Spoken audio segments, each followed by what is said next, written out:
What's up, y'all? Welcome to the channel. Unfortunately, this time we got some bad news. If y'all don't know or haven't heard yet, there's a very famous, very popular Twitch streamer named Emiru who just got assaulted at TwitchCon. TwitchCon is 2025 is going on right now.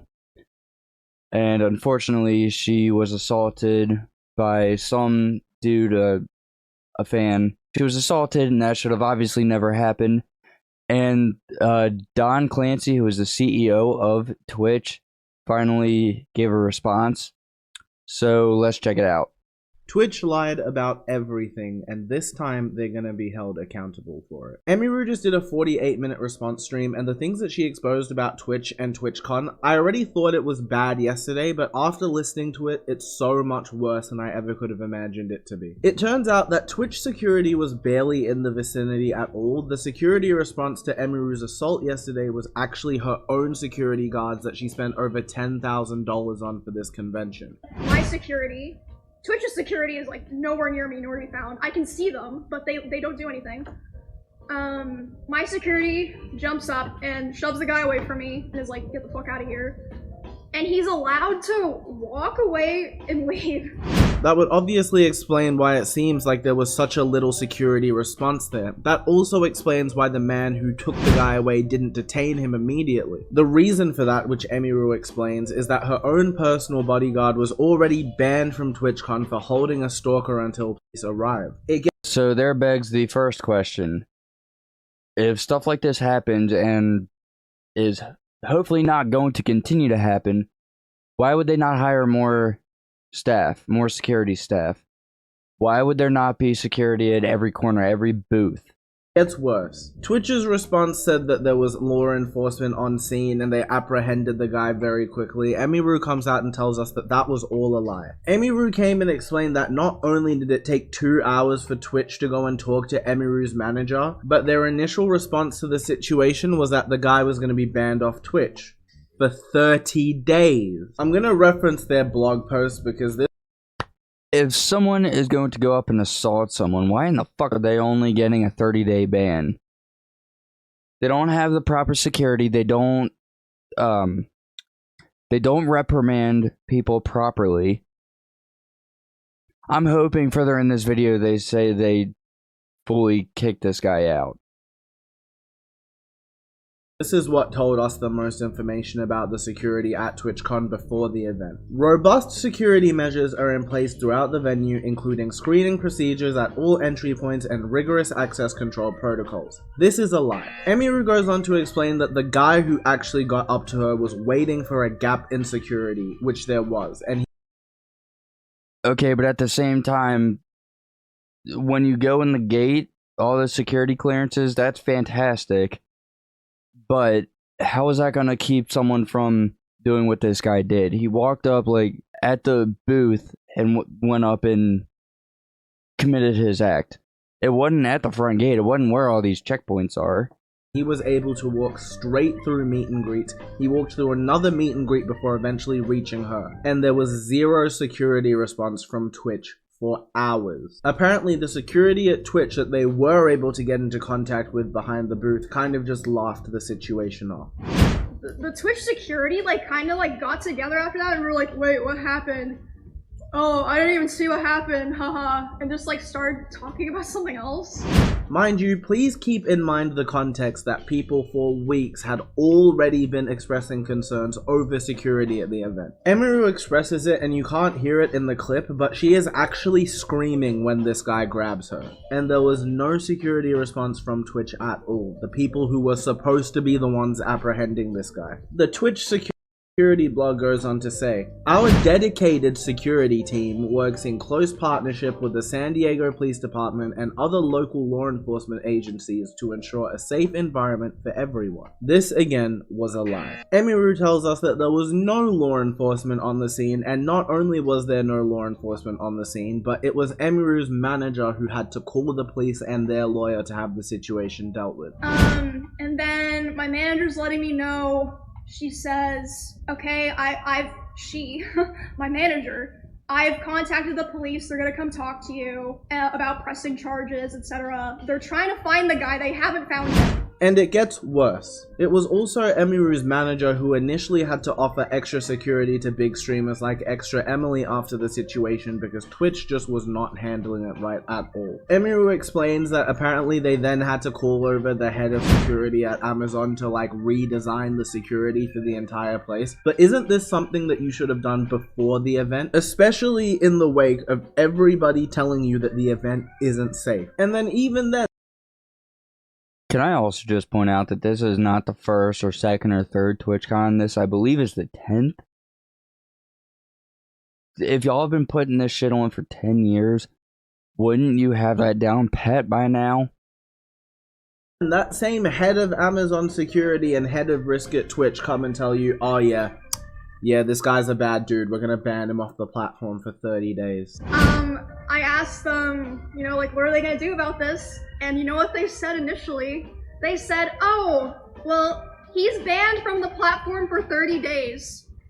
Emiru said it in her video today, and I said it yesterday in our video too. Who the fuck cares if this guy is banned off Twitch? It took an hour for the security to change his ban on Twitch from 30 days to indefinite, by the way. And I promise you, if it was anybody small, It's a decent start, but the guy is right. What the fuck is that gonna do?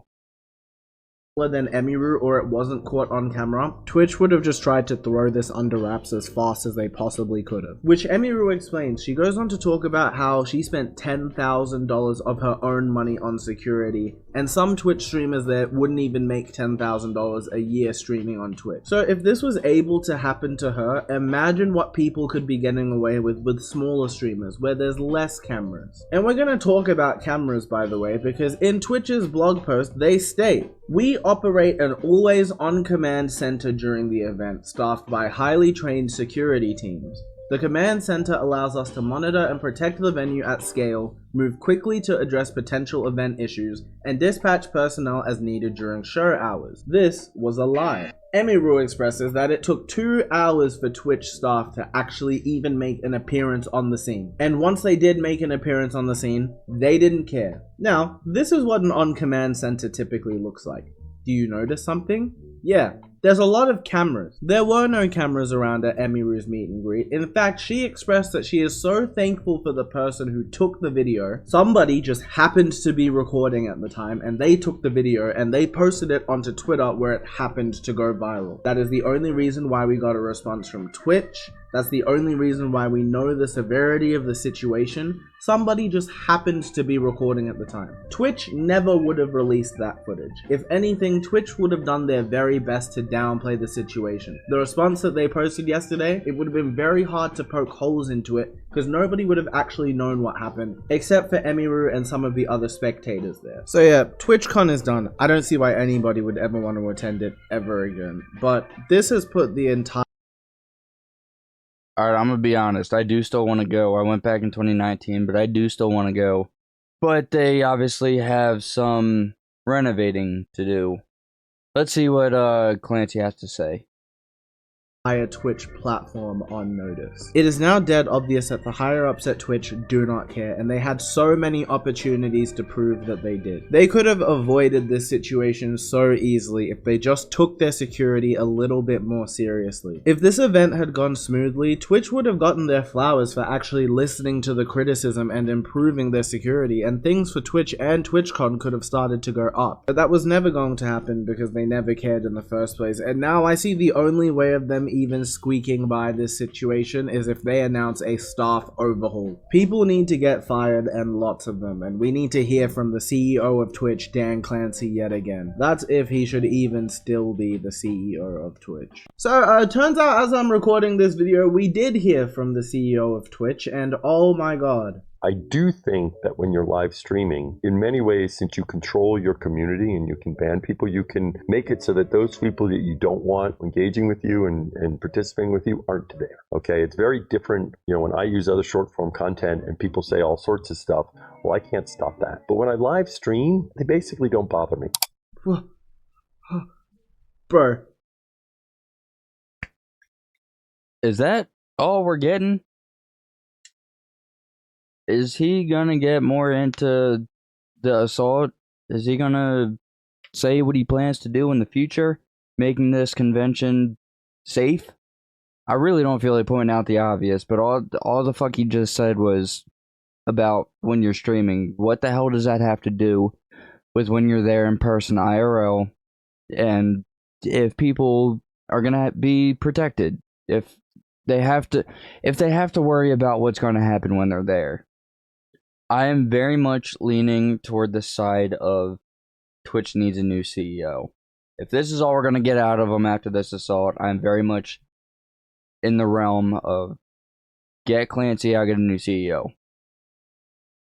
What possessed him to say that? Oh, okay, cool. So he basically just said it's her fault for making her community that way. Like, how else are you supposed to interpret him saying that? Demi had posted earlier today that I guess this fan was allowed to cross multiple barriers at TwitchCon. Why should streamers trust Twitch to keep them safe at TwitchCon? Here's this man that just walks up and is somehow able to bypass all these things. So why should they trust the platform when slip-ups or, issues like this have happened? Well, I mean, as you know, I think you toured some of what we do in terms of security. The reality is, even as you do a lot in terms of security in today's world, there are challenges that can present themselves, especially when someone is putting themselves out there. Oh my goodness.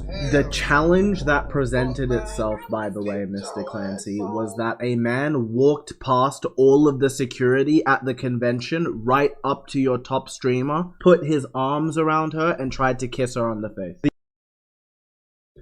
But I'm realizing the more that I think about it, Twitch seems like they have a reputation for letting that shit go. Luckily, there was not an assault, but in 2019, when I went and I met Dr. Disrespect, I was in a crowd of people waiting to go up and meet him. It was not in one of those meet and greet lines, but he was at a booth with a fuck ton of people waiting to go up and get their turn to meet him, get a signature, get a picture with him.